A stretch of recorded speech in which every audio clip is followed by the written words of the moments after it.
Ladies and gentlemen, believe it or not, the offered trillions of dollars is only part of parcel of the total amount controlled by the former president. But the saddest thing, the money intended for our people is black entry by our government. We waited for the opportunity until we heard the pronouncement of former Senator Bongbong that he will run for vice president. Knowing the information, my relative immediately flew and challenged me to run for president. Baka yun yung isang dahilan, no, mga utol. Yun lang nakikita ko. Pwede kong, ano ba, parang mali sasabihin ko. Anyway, isa-isa mga dahilan. Kung naaalala nyo si Francis Leo Marcos na nag-claim din na kamag-anak siya ng mga Marcoses. Okay? And eto rin, si Maria Aurora BUSOY. Tapos tatakbo pala siyang presidente. Siyempre, iba pa rin pag yung apelyido mong binibitbit ay Marcos. Pero hindi ko po sinasabi na siya talaga na yung claim niya ay peke. Mga karunungan, kaalaman, teorya, kasaysayan, hiwaga at mga bagong tuklas. Alamin natin, alamin natin.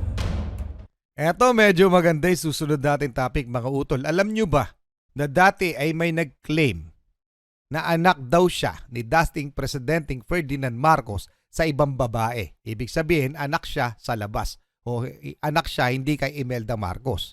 Sino nga ba ang babaeng nag-claim na ito? Totoo ba ang kanyang claim? Gaano katibay ang kanyang mga ebidensyang hawak na ang ama niya o anak siya ni President Ferdinand Marcos?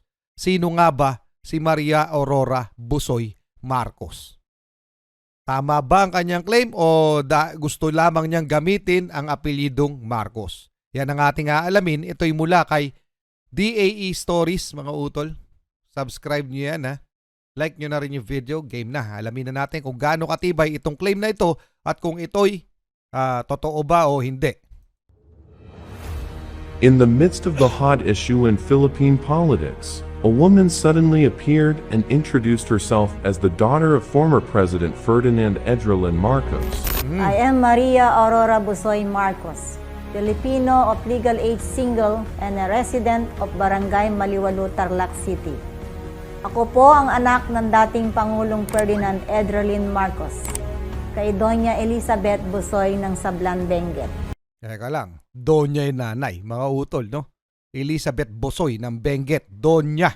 Oh, ibig sabihin, may kayang pamilya o magandang buhay, prominenteng tao.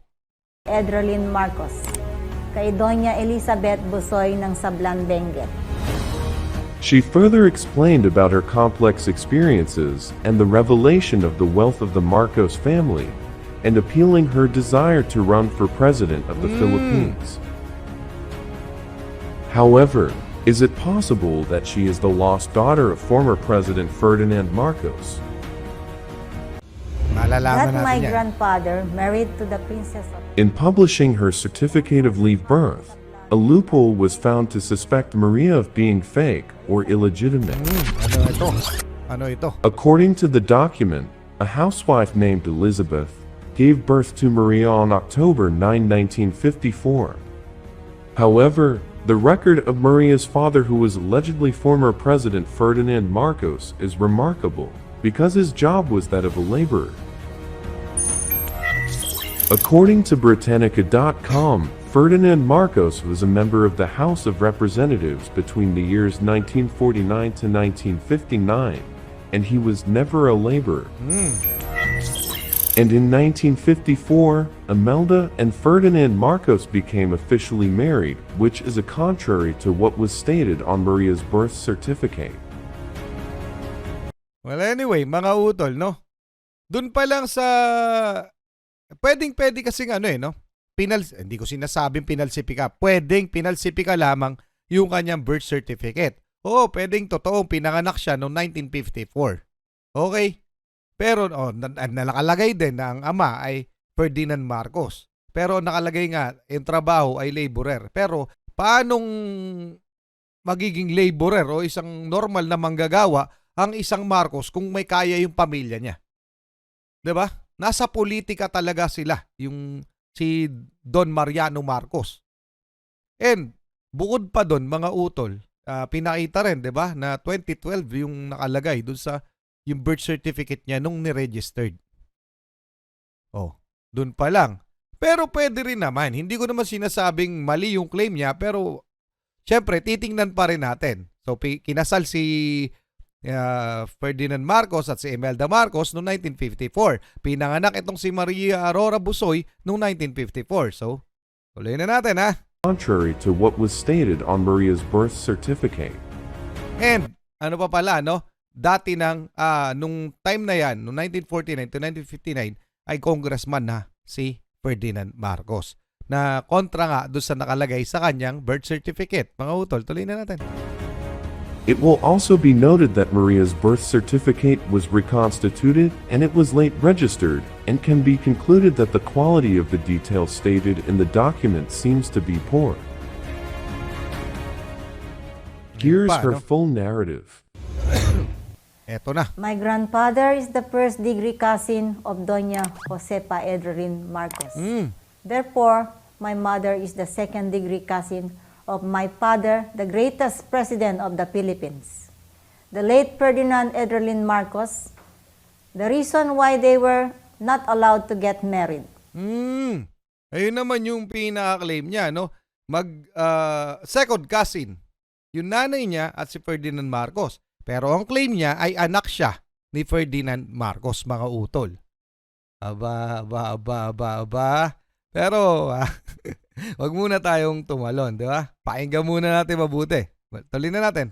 They parted ways. My father opted to marry without a choice. Imelda Romualdez E. Omping before I was born, and my mother did the same, marrying Mr. Gerardo de Rosario, the first-degree cousin of our Foreign Affairs Secretary. After I was born, my mother brought me to the family of Ramos of Guagua, Pampanga. At the age of 15, I was abducted by 2 Philippine constabulary officers and placed me inside a sack and left under the drainage canal of Santa Maria, Bulacan. Bakit? And that after 5 days, I was discovered by a bayawak hunter with his dog, and they brought me to Santa Maria Hospital. The Lord was so good to me that I survived, maybe because I have a mission to fulfill. Several days has passed. My abductor had been captured, but we knew that they just followed order from their superior. Pero kung yung masasabi ko lang kay Maria Aurora BUSOY, no? Kung wala siyang binabasa dyan sa part na yan, well-versed siya. Okay? Ibig sabihin, talaga may pinag-aralan siya at tingin ko ay galing sa prominenteng pamilya. Yung BUSOY nga daw, yung kanyang ina nga daw ay donya. Oh. Ibig sabihin, may kaya talaga sila. Okay? Napansin ko lang kung paano siya manalita. Although, syempre may accent. Pinoy tayo eh. Hindi mawawala yan. Pero maganda siya magsalita ng English. Okay? Tuloy na, kung hindi siya nagbabasa ha, tuloy na natin. 2 days after they were found dead, having cobra snake's bite inside their prison cell. After I graduated from high school, I was sent to Brand School for college in Baguio City, and after that, I got a job in the Manila International Airport as an intelligence aviation officer, years 1975. And then I met an Iranian student who is a businessman at the same time. I went back to the Philippines to continue my business to support the need of my children. I became a consultant to some business mogul, prince and king of the oil exporting countries, and did exhibit where the proof is found in my file of evidence supporting my claim that I am capable of becoming a leader of our nation. Okay. My executioner discovered that I'm still alive and plotted to kill me in Indonesia. But by intervention, I was able to ride in the ambassador car when the bomb exploded, which resulted in the stability of the Philippine ambassador. His 2 legs were amputated.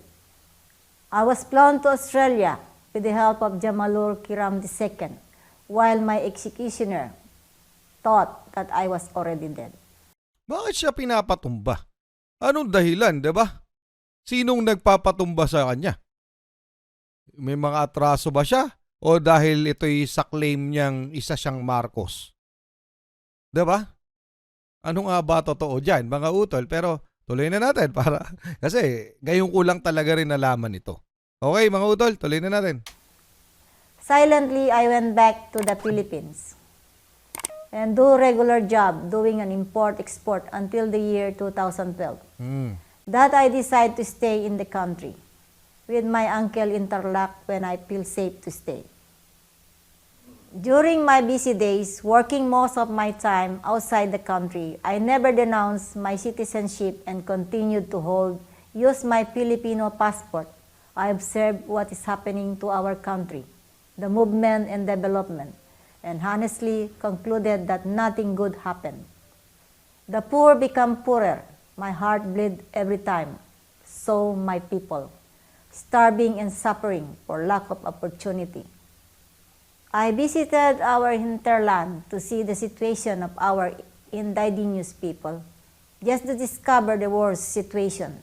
Admittedly, I'm a person with a strong personality and having brave heart, but seeing their situation, I cannot control the tears that flooded my eyes. For this reason, I decided to find a way in solving the starvation of our Filipino brothers by immediately calling the attention of my relatives and my blood brothers and sisters. We decided to bring in as much as possible any available funding to help our countrymen. In the year 2014, we started negotiating with the proper authorities, but it ended with nothing. We decided to bring in huge available money, but only to hear from them that it will be surrendered in our national treasury. My uncle agreed that it is not ill-gotten and that we can prove it. For the 20 years rules of President Ferdinand E. Marcos, the total budget is only 480 billion pesos. Granting without admitting that he pocketed all, it is very impossible. How can our country move and operate without money? Tama. We were able to observe during his presidency that he had more projects done, the total projects done by 5 presidents after him. Pwede yan, sinasabi niya. The amount offered for the welfare of our people in trillions of dollars. So how can you say that it is ill-gotten? Mayroon bang pera ang Pilipinas na ganon kalaki? But we can prove to you that it is clean money and we can justify the existence of this money. The money was the fruit of President Ferdinand E. Marcos. Hard work and the product of his brilliant mind. Having plenty of gold coming from his ancestor, and summary payment of his legal services rendered to the rich Sultanate of Sulu, and some recovered gold bars considered to be Yamasita's treasures. President Ferdinand E. Marcos programmed the money and the gold bars. In the process, value ballooned to the amount beyond our understanding. Ladies and gentlemen, believe it or not, the upper trillions of dollars is only part of parcel of the total amount controlled by the former president. But the saddest thing, the money intended for our people is black entry by our government. We waited for the opportunity until we heard the pronouncement of former Senator Bongbong that he will run for vice president. Knowing the information, my relative immediately flew and challenged me to run for president. Baka yun yung isang dahilan, no, mga utol. Yun lang nakikita ko. Pwede kong, ano ba, parang mali sasabihin ko. Anyway, isa-isa mga dahilan. Kung naaalala nyo si Francis Leo Marcos na nag-claim din, nakamag-anak siya ng mga Marcoses. Okay? And eto rin, si Maria Aurora BUSOY. Tapos tatakbo pala siyang presidente. Siyempre, iba pa rin pag yung apelyido mong binibitbit ay Marcos. Pero hindi ko po sinasabi na siya talaga na yung claim niya ay peke. Okay? Eto siyempre, yung mga nasa authority at yung mga tamang tao ang magpapatunay nito. Yung mga kamag-anak niya, sila Bongbong, si Madam Imelda, 'di ba? Malamang kung may anak man sa labas, si Ferdinand Marcos naikwento niya 'yon sa kanyang may bahay, 'di ba mga utol? Pero ano nga ba ang totoo? Ano sa palagay nyo mga utol? Peki ba ang claim ni... Totoo ba ang claim ni Miss Maria Aurora BUSOY? O for namesake lamang? Ano? Pa-comment na lang sa baba mga utol. Tuloy na natin to. so that easily we can bring in the money intended for the Filipino people. At face value, my story might sound bizarre and crazy to some closed ears. And blinded people in a system of ignorance done by traditional politics, this is the reality that the Filipino must need to know. I was adamant to accept the challenge, knowing that I don't have the 30 traditional political experience. But I have years of experience in the international and local corporate world, as well as philanthropy works, to manifest my leadership and managerial skill to justify my qualification to be the chief executive of this country. They agree how I can solve the problem of our people who are starving when the solution is on your hand. How can you afford to see them suffer? They show me the need and that they will not leave the country. If I will not accept the challenge, they ask me to choose what is more important, my family or my countrymen. In reality, I can live a simple and luxurious life abroad, enjoying the fruits of the gold and money of my late father.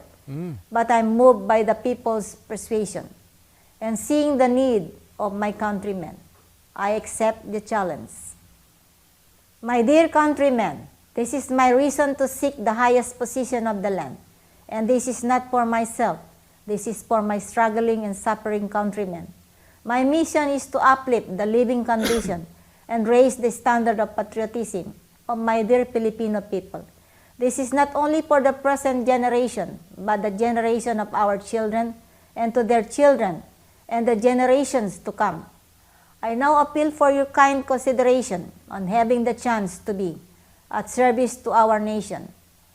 I assure you that I am physically and mentally fit with enough support by millions of silent supporters nationwide, as well as I am equipped with the necessary machinery and backed by enough funds to do the nationwide campaign, and can give my fellow presidential candidates a good fight.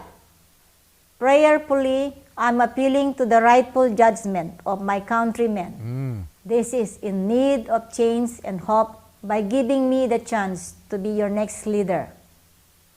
Be with me in a new Philippines, in a new world, from a new Marcos, with new hopes and new life. Again, I'm Maria Aurora BUSOY Marcos. Let me be your president. This nation can be great again. Now that you have watched the whole story of Maria, can you say that she is the real daughter of former President Ferdinand Marcos? Based on my analysis of her birth certificate, would you believe Maria? O anong mga utol? Ano sa palagay ninyo? Hahayaan ko kayong... Pero 'di ba 2016 election, noon tumakbo siya kasi tumakbo vice president na si Ferdinand Bongbong Marcos under Duterte yata kung hindi ako nagkakamali. So sa madalis sabi, si President Duterte ang umupo. Anyway, ano sa palagay niyo?